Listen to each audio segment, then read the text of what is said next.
شکریہ. بسم اللہ الرحمن الرحیم. ایاک نعبد و ایاک نستعین.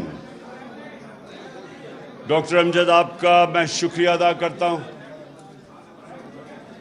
کہ آپ نے آج مجھے موقع دیا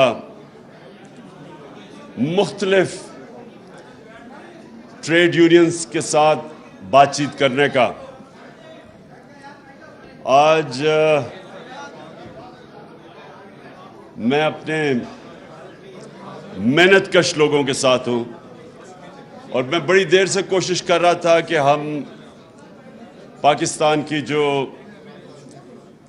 کسان کی بھی تنظیمیں اور مزدوروں کی بھی تنظیمیں اور جو ٹریڈ یونینز جو مختلف ایریاز میں کام کرتی ہیں، میری کوشش تھی کہ میں ان سے ملاقات کروں.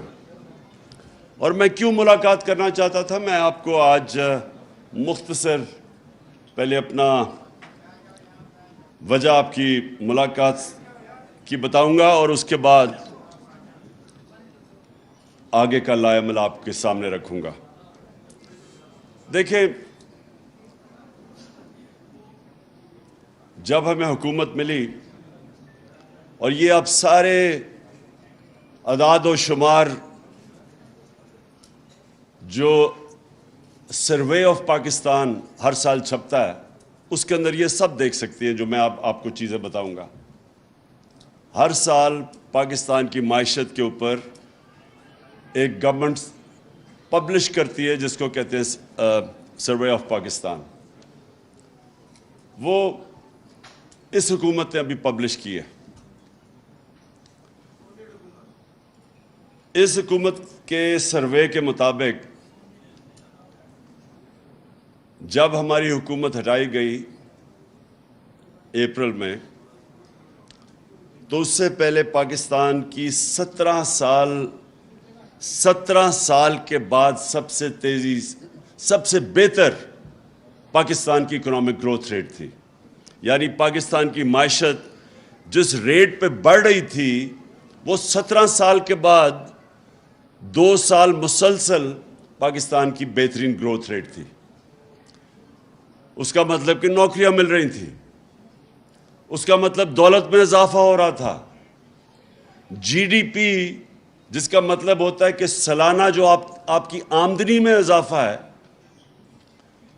وہ ہمارے تیسرے سال 5.7% تھی اور چوتھے سال 6% تھی. یہ 17 سال کے بعد سب سے تیزی سے ہماری معیشت بڑھ رہی تھی. اور وہ معیشت ہمیں جو ملی تھی، یہ بھی آپ اس وقت کی اکنامک سروے میں دیکھ سکتے ہیں کہ سب سے زیادہ پاکستان کی تاریخ کا بیرونی خسارہ، جس کو کرنٹ اکاؤنٹ ڈیفیسٹ کہتے ہیں، وہ سب سے زیادہ تھا جب 2018 میں ہمیں گورنمنٹ ملی. کیونکہ آپ سب متاثر ہوتے ہیں جب معیشت اوپر جاتی ہے، نیچے جاتی ہے، بے روزگاری بڑھتی ہے، بے روزگاری کم ہوتی ہے. اس لیے میں یہ آپ کے سامنے یہ چیزیں رکھ رہا ہوں تاکہ یہ نہ ہو کہ میں مفروضوں میں بات کر رہا ہوں. میں آپ کو ہارڈ فیکٹس دے رہا ہوں. تو $20 ارب کا خسارہ، یہ جو ابھی اسحاق ڈار کو امپورٹ کیا گیا وہاں سے، یہ تب جب یہ فائنانس منسٹر تھا تو 5 سال میں پاکستان کی ایکسپورٹس جو آمدنی لے کے آتی ہیں، جو ڈالر ملک میں لے کے آتی ہیں ایکسپورٹس، وہ 5 سال میں نہیں بڑھی تھی. اور ان کے دور میں تیل آدھی قیمت میں تھا. جو ہمیں گورنمنٹ ملی، ہمارا تیل رہا $100 سے بھی اوپر گیا انٹرنیشنل مارکیٹ میں. ان کے دور میں $50 تھا. تو تیل بھی کم تھا. جو اصل ہمیں مشکل پڑتی ہے پاکستان کو، کیونکہ ہم امپورٹ کرتے ہیں تیل، جب وہ عالمی منڈی میں اوپر جاتا ہے تو وہ پھر ساری چیزیں مہنگی کر دیتا ہے. بجلی بھی، کیونکہ آدھی تقریباً بجلی تیل سے بنتی ہے، وہ بجلی بھی پھر اوپر چلی جاتی ہے. تو ان کے دور میں آدھا تھا، تقریباً $50 کے ارد گرد تیل تھا. ہمارے دور میں وہ 103 سے 115 تک بھی گیا. تو تیل بھی آدھا. اس کے باوجود انہوں نے $20 ارب کا بیرونی خسارہ کیا. اور یاد رکھیں بیرونی خسارہ اس کا اصل تقریباً 35% جو ہوتا ہے وہ جاتا ہے تیل یا پیٹرولیم پروڈکٹس کے اوپر. ہمیں سب سے بڑا خسارہ ملے, ہمارے جو ریزروز تھے وہ تقریباً $9 ارب کے تھے. $9 ارب کا مطلب کہ کوئی 6-7 ہفتے کی امپورٹس کے لیے ہمارے پاس پیسہ تھا. اور ہمارا جو اندرونی خسارہ تھا وہ بھی ریکارڈ تھا, بیرونی بھی ریکارڈ, اندرونی بھی ریکارڈ. اور پھر یہ جو ہماری بجلی تھی, انہوں نے جو کانٹریکٹ سائن کیے تھے وہ اس کو کہتے ہیں کیپیسٹی پیمنٹس. انہوں نے جو کانٹریکٹ سائن کیے تھے وہ آپ بجلی خریدیں یا نہ خریدیں آپ کو بجلی کی قیمت دینی پڑتی تھی. اور انہوں نے جو کیپیسٹی پیمنٹس ہم تھی میرے خیال میں تقریباً 350 ارب تھا جب 2018 میں اب آئے, وہ بڑھتی گئی, وہ 800 ارب پہ چلی گئی, وہ 2023 میں چلے جائے گی 1450 ارب پہ. اب ہمارے پاس وہ اتنی بجلی ہم استعمال ہی نہیں کر سکتے. حال یہ ہے کہ ہم وہ بجلی استعمال ہم کر نہیں سکتے لیکن پیسے دینے پڑ رہے ہیں.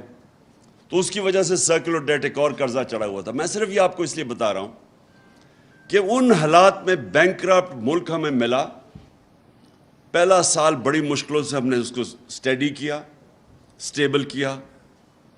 دوسرے سال کرونا آ گیا. ساری دنیا کے اندر صدی میں ایک دفعہ اتنا بڑا ایک ایسا ایک بحران آتا ہے, ساری دنیا میں آیا. اس کے باوجود اور کیونکہ ہم پھر انویسٹمنٹ نہیں لا سکے, کیونکہ چائنا بند ہو گیا, چائنا 2 سال کے لیے بند ہو گیا, ہمارا اصل ٹریڈنگ پارٹنر چائنا تھا. اس کے باوجود ہمارے تیسرے اور چوتھے سال میں میں نے کہا ریکارڈ 17 سال کے بعد ہماری بہترین معیشت کی پرفارمنس ہوئی اور ریکارڈ ایکسپورٹس کی ہم نے $33 ارب کی. اور بیرون ملک پاکستانیوں کو ہم نے انسینٹیوائز کیا, انہوں نے ریکارڈ پیسہ بھیجا بینکوں کے تھرو $31 ارب. اور کسانوں کی جو ہم نے مدد کی, کسانوں سے کیا ہو رہا تھا, بڑے بڑے شوگر مافیا جو بیٹھے ہوئے تھے یا شوگر ملز, وہ کسان بیچارہ اپنا اس کو اگر ریٹ سیٹ ہوتا تھا مثلا 180 روپے کا اگر ریٹ سیٹ ہوا ہے, تو وہ ملز کیا کرتی تھی, اس کو پہلے تو پیسہ نہیں دیتی تھی سال تک, اور پیسہ دیتی بھی تھی تو اس کو وہ کہتے ہیں کٹوتی کرتی تھی, یعنی اس کو 180 کا ریٹ پہ 120 ملتا تھا اس کو. تو نہ کسان کو پیسہ پورا ملتا تھا نہ ٹائم پہ ملتا تھا. ہم نے قانون بدلا, ہم نے فائنز لیوی کیے کہ فوری طور پہ کسان کو پیسے دیں. ہم نے انشور کیا کین کمشنر نے کہ پورے پیسے دو اس کو جو کسان کو. پہلی دفعہ کسانوں کے پاس پیسہ آنا شروع ہوا. جب کسان کے پاس پیسہ اور بھی ہم نے ایک پورا ایگریکلچر ریفارم پیکج دیا. اس سے کیا ہوا, جب کسان کے پاس پیسہ آنا شروع ہوا اس نے اپنی زمین پہ لگایا. تو آخری 2 سال 4 مین جو ہماری فصلیں تھیں ان کی ریکارڈ پیداوار ہوئی, بمپر کراپس ہوئی 4, کیونکہ کسان کے پاس پیسہ آیا. تو ہمارا ایگریکلچر سیکٹر بھی بڑھ رہا تھا. ہماری industry large scale manufacturing industry کتنے سالوں کے بعد 11.5% گروتھ ریٹ اس کی ہوئی.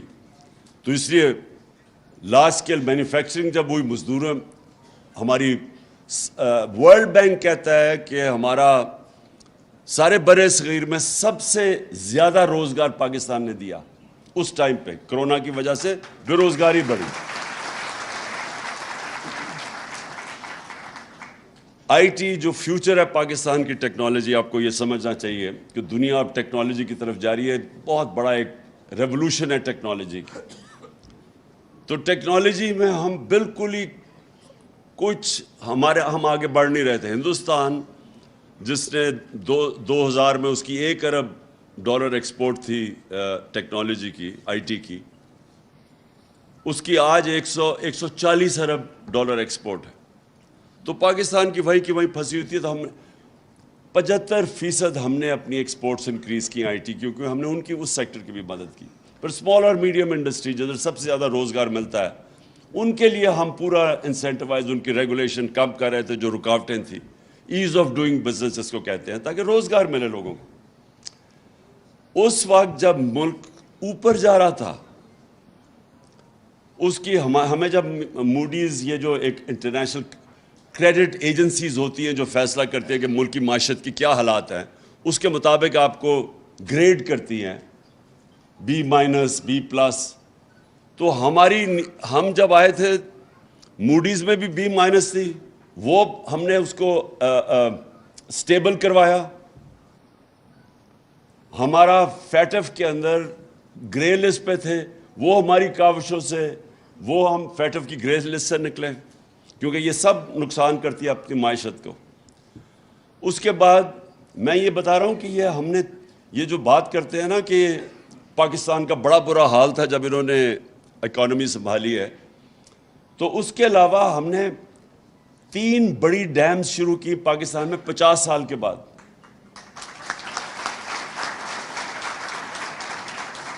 جن کو مجھے افسوس سے بھی کہنا پڑتا ہے کہ وہ سارا رک گیا کام, کیونکہ گورنمنٹ کی اب وابڈا کی جو ریٹنگ ہے وہ نیچے چلی گئی ہے. جب سے یہ آئے ہیں کریڈٹ ریٹنگ نیچے گئی ہے, اب باہر سے قرضے نہیں ملیں گے. تو وہ سارا جو ہم نے اتنی 50 سال کے بعد اپنے ملک میں پانی کے ریزروائرز اور پانی سے بجلی بنانا, جو سب سے آسان صاف طریقہ ہے بجلی بنانے کا, وہ اب رکا ہوا ہے. تو ہم نے وہ کیا. پھر ہم نے پہلی دفعہ یہ جو موسم کی تبدیلی, جس کو جو ایک بہت بڑا دنیا میں مسئلہ آ رہا ہے, یہ جو سیلاب آ رہے ہیں, موسم اب آپ بتا نہیں سکتے, کبھی زیادہ بارشیں ہو جاتی ہیں, کبھی خشک سالی آ جاتی ہے. تو وہ جو ہم نے پہلی دفعہ پاکستان میں کسی نے کیا, ہم نے جو 1 ارب درخت پہلے پختونخوا میں لگایا, اب 10 ارب درخت کا, جو دنیا نے اکنالج کیا, یہ انٹرنیشنلی اکنالج ہے. اس کے علاوہ میں صرف آپ کو بتانا چاہتا ہوں کہ یہ ملک سے کتنا بڑا جرم ہوا ہے کہ وہ جو گورنمنٹ یہ مشکل سے ملک کو نکال کے, بینکرپٹ ملک کو کرونا کے باوجود جو اوپر لے کے جا رہی تھی. اور پھر یہ بھی میں آپ کو ابھی بتا دوں, ہمارے اوپر 2 فائن ہوئے تھے, 2 کرپشن کیسز ہوئے تھے. ایک کارکے کا, رینٹل پاور کا, وہ پاکستان کو 250 ارب روپے کا فائن ہو چکا تھا. اور پھر اس سے بھی بڑا, جو سب سے بڑا تھا, ریکو ڈیک, وہ بھی پاکستان کے کیس فائن ایوارڈ ہو چکا تھا, اور وہ پتہ نہیں تقریباً 2000 ارب کا تھا. دونوں ہماری حکومتوں نے, ہم نے ان کو ریزالو کیا. ہم نے پہلے سیٹل کیا کارکے کا, میں نے ترکی کے پریزیڈنٹ اردوغان سے بات کر کے تو ہم نے وہ ختم کیا. اور پھر ہمارے دور پہ نیگوسیشن میں ریکو ڈیک, جو کہ بالکل پاکستان کو, جس طرح میں نے کہا, اتنا بڑا وہ 2000 ارب کا فائن پاکستان تو برداشت ہی نہیں کر سکتا تھا, وہ ہم نے سیٹل کیا. اس وقت انہوں نے سازش کر کے گورنمنٹ گرائی. اور گورنمنٹ کیوں گرائی؟ انہوں نے کہا جی بہت مہنگائی ہو گئی ہے. مہنگائی جناب پاکستان میں, مہنگائی مارچز کر دی, اور پتہ نہیں وہ 3-4 لانگ مارچز کر دی مہنگائی کے اوپر. مہنگائی کیا تھی؟ میں بار بار کہتا گیا کہ یہ عالمی مہنگائی ہے, ساری دنیا کے اندر مہنگائی آئی ہوئی ہے. اور اس کے باوجود پاکستان دنیا میں سب سے سستا ملک تھا. ہم نے جو ڈیزل اور پٹرول ہم نے نیچے رکھا ہوا تھا. ہم پہلا ملک تھے جس نے سبسڈائز کیا. ہم نے اور جگہ سے پیسے نکالے اپنے ڈیولپمنٹ فنڈ سے. ہم نے ریکارڈ ٹیکس اکٹھا کیا, اس ٹیکس سے ہم نے اس کو سبسڈائز, جو ہمیں فگرز دی ہوئی تھی. ہم بھی IMF کے پروگرام میں تھے. یہ کہتے ہیں نا جی IMF کی وجہ سے سارے مسئلے ہوئے ہیں. ہم تو IMF کے ساتھ 2.5 سال تھے, ہم بھی IMF کے پروگرام میں تھے. اس کے باوجود ہم نے پٹرول اور ڈیزل سارے بر صغیر میں سب سے سستا پاکستان میں تھا. ہم نے سبسڈائز کیا ہوا تھا. ہم نے بجلی 16 روپے یونٹ تھی, ہم نے اس کے اوپر بھی 5 روپے سبسڈی دی ہوئی تھی. تو انہوں نے کیا کیا, کہا کہ جناب یہ مہنگائی روکنے کے لیے آئے ہیں. 50 سال میں آج سب سے زیادہ مہنگائی ہے پچھلے 5 مہینوں میں. 50 سال میں اتنی مہنگائی نہیں ہوئی. سارے مہنگائی کے ریکارڈ ٹوٹ گئے ہیں. اور تو اور چھوٹے جو سیدھی آٹا جو عام آدمی کا وہ دگنی ہو گئی ہے اس کی قیمت, 100 روپے کلو سے اوپر چلا گیا. چاول دگنے ہو گئے ہیں. جو پٹرول اور ڈیزل ہمارے زمانے میں تھے, اب تو عالمی منڈی میں تیل نیچے آ چکا ہے. ہمارے زمانے میں 103 ارب سے 110 پہ گیا ہے, وہ نیچے آ کے اب وہ آ گیا $90 کے اوپر. اس کے باوجود 250 روپے کا لیٹر ہو گیا ڈیزل, جو ہر چیز متاثر کرتا ہے, اور پٹرول. اور روپیہ گرنا شروع ہوا. جس دن انہوں نے عدم اعتماد کی تھی تو 178 روپے کا ڈالر تھا. آج پتہ نہیں کتنے 240 پہ جا کے اب پتہ نہیں 230 پہ یہ کتنا بھی ہے. تو میں یہ سوال پوچھتا ہوں کہ یہ کس نے یہ سازش کی, کیوں کی, کیا مقصد تھا اس کا, اس سے کیا سب کے سامنے ہے کہ اب پاکستان کو بجائے نقصان ہونے کہ پاکستان کی تو ساری موڈنگز کی جو ریٹنگ ہے جو وہ گر کے وہ کون سی چلی گئی, یعنی سی جو کہ یعنی تقریباً سب سے نیچے چلی گئی ہے. ہمارے 5 بینکوں کی ریٹنگز نیچے چلی گئی ہے, انٹرنیشنل کریڈٹ ریٹنگز. اور پھر سے میں نے کہا 50 سال میں سب سے زیادہ مہنگائی ہے, اور جو گروتھ ریٹ 6% پہ تھی یہ کہہ رہے ہیں 2% پہ, لوگ کہہ رہے ہیں اس سے بھی اب نیچے جانے والی ہے. انڈسٹری جو کہ فیصل آباد کے اندر ٹیکسٹائل کے اندر مزدور نہیں مل رہے تھے, ٹیکسٹائل کے مزدور نہیں مل رہے تھے فیصل آباد میں, باہر سے لے کے آ رہے تھے, آج وہاں 20% انڈسٹری بند ہو گئی ہے. تو میرا پوائنٹ یہ ہے کہ آج ہم اپنے آپ سے سوال پوچھیں کہ یہ کیا وجہ تھی.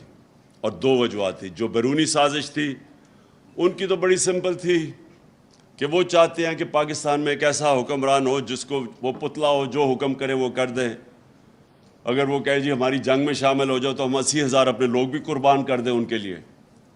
وہ کہے جی روس سے تم نے سستا تیل نہیں لینا, تو ہم کہیں جی ہاں جی جو آپ کہتے ہیں ہم تیل نہیں لیتے. ہندوستان 40% کم قیمت پہ تیل لے رہا ہے روس سے, لیکن ہمیں اجازت نہیں ہے کیونکہ ہم غلام ہیں یہاں. اور وہ کیوں غلام ہیں, ان کے پیسے باہر پڑے ہوئے ہیں.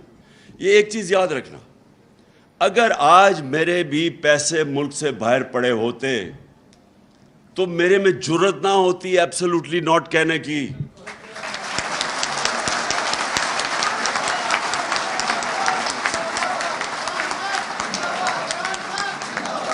کیونکہ وہ جب چاہے میرے پیسے ضبط کر سکتے ہیں. جب سے وہ روس اور یوکرین کی لڑائی ہے انہوں نے روسیوں کے پراپرٹیز اثاثے ضبط کرنے شروع کر دیے ہیں. تو ان کو بھی ڈر تھا, کیونکہ ان کے تو یہاں تو کچھ بھی نہیں ان کا پیسہ جو ان کے ملک سے باہر یہ لے کے گئے ہوئے 30 سال میں. ان کو ایسے لوگ چاہیے تھے.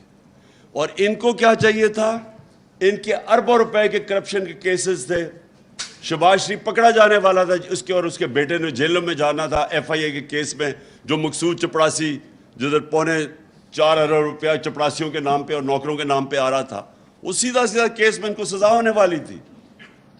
FIA کے اوپر اپنے آدمی بٹھا کے وہ کیس ختم کر رہا ہے, نیب کے اوپر اپنا آدمی اٹھا کے 1100 ارب روپے کے کیسز اب ختم ہو رہے ہیں. 200 کیسز ختم ہو چکے ہیں ان کے. ابھی عدالت میں پتہ چلا کہ 200 کیسز نیب کے ختم کروا چکے ہیں اپنے. ٹوٹل جو ان کو جو ورتھ ہے کیسز کی وہ 1100 ارب روپے ہے, جو یہ معاف ہوں گے اپنے, جن کو NRO ملے گا. اور یہ جو NRO ہے, یہ جو NRO اب مل رہا ہے, اس سے زیادہ اس ملک سے ظلم نہیں ہو سکتا. کوئی دشمنی نہیں کر سکتا اس ملک سے کہ ایک طرف لوگوں کی کمر توڑ دیں مہنگائی میں, ملک کی معیشت نیچے لے آئیں. وہ تو دشمن بھی نہیں کر سکتا. اور ساتھ اربوں روپے کے بڑے بڑے ڈاکوں کے کیسز معاف ہو جائیں اور قانون چینج کر دیں. اب قانون اپنی چوری بچانے کے لیے انہوں نے قانون جو بدلے ہیں, میں اس لیے آپ کے سامنے یہ چیزیں رکھ رہا ہوں. اب انہوں نے قانون کیا بنایا ہے کہ اگر میں عمران خان کے کوئی